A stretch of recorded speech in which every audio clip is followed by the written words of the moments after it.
I'm Jake and I can't skate, but I am part of the last fan generation in the Sea of Red, probably, that remembers a non-Sportsnet Flames TV broadcast. I grew up when I was very young, in a time when very few, comparatively, games during the regular season were actually broadcast on TV. Games used to be broadcast on what we would now call global.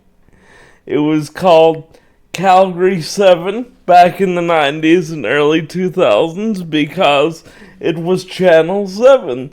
The generation older than us will even know it as 2 and 7 because it was both Channel 2 and Channel 7. With the controversy Sportsnet has seemingly deliberately walked into with the Sportsnet Plus price increases, it made me want to talk about Calgary 7 Flames hockey. Sportsnet West and Flames and the other feeds we end up with of Sportsnet are regional in the sense that they prioritize Flames and Oilers, but nobody's perfect. But other than broadcasting the local team, Sportsnet isn't really that regional. Calgary 7 or global or 2 and 7, whatever you want to go with, was truly a regional broadcast. People like Grant Pollock, who was one of the major hosts of the program when I was growing up in the 90s. I suppose the equivalent now would be Eric Francis. But Grant Pollock had a much more positive relationship with the fan base than franchise does now. And it was the same with the broadcast. You all know who Ed Whalen is if you've been to any game. It doesn't matter what your age is because they literally named the TV broadcast booth after the guy.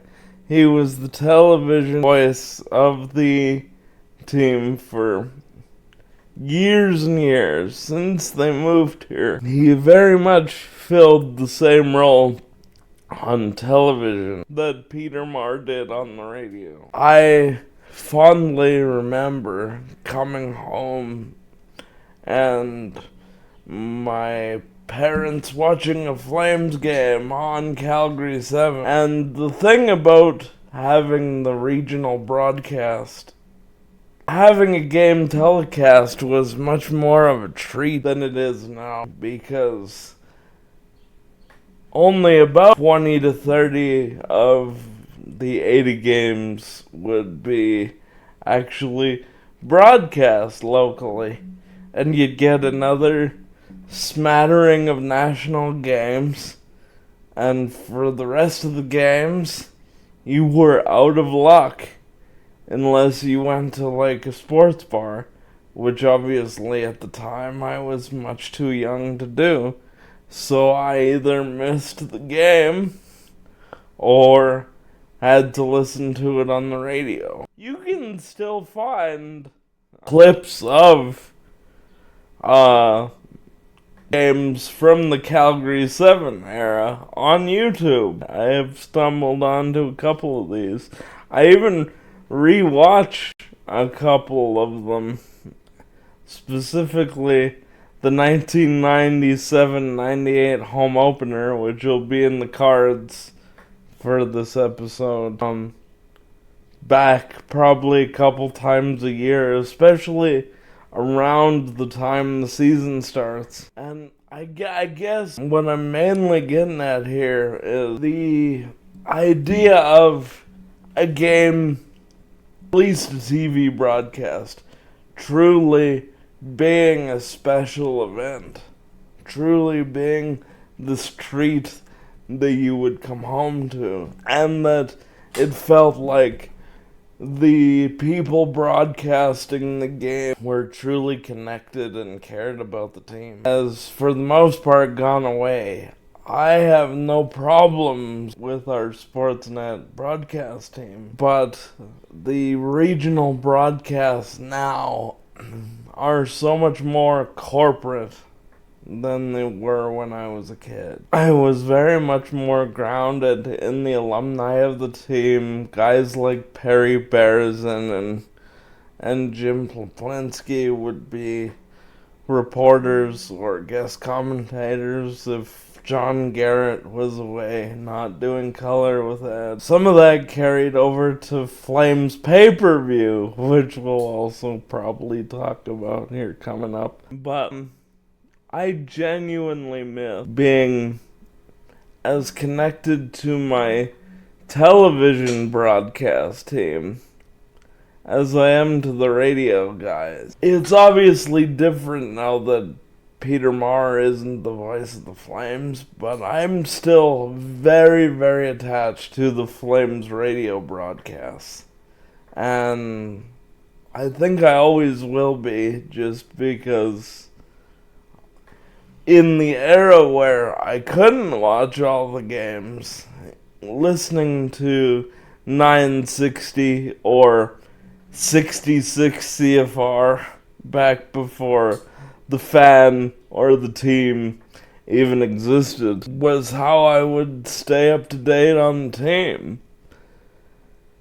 Because it was an every game thing, and there was much more of a direct attachment to the team. Those radio broadcasts felt a lot more intimate, and I know a lot of people felt that way when Ed was doing the regional broadcasts on Calgary 7 as well. Now, my memories of Calgary 7, other than that little bit of more intimate feeling, aren't the best in terms of the state of the team, because I firmly grew up in the Young Guns era of the television broadcasts, and I know those two words are basically a swear within the sea of red, along with the phrase, all out every shift. But the one positive thing was that there wasn't this corporate feel to the broadcasts ever. The funny thing about everything that's going on with Sportsnet is Rogers isn't even trying to hide that they are doing this for corporate making reasons, these price increases, while losing features from a modern platform. They're not even trying to hide it. It's very much like the NHL video game, where because there's not really competition, they can sort of do whatever they feel like, because that's where the choice is right now. And if we continue down this corporate path, we're gonna end up back where we were in the 90s, where you can only see a certain subset of games. I can see it now, because we've already started somewhat down that path, where it used to be that Sportsnet broadcasted all 82 games as a matter of course, and now we're back to a point where it's still 90% of the games can be found somewhere, but there's now games that you can't see or that are blacked out again. And part of that's the league. The NHL's blackout rules are draconian, but it also has to do with the rights holder, and we're getting to a point where, because of the monopoly, we're gonna end up in a broadcast environment that is reminiscent of the 90s, but also has that corporate feel, and it's not connected to your team the way it should be as a local broadcaster. And that's sad. I hope I'm wrong, and I can't wait to talk to you about the Young Guns era and the Save the Flames era, because it's fascinating and it was very formative in my journey as a fan. So look out for that. Like, subscribe, and share. Keep growing the channel. And go Flames! All out every shift!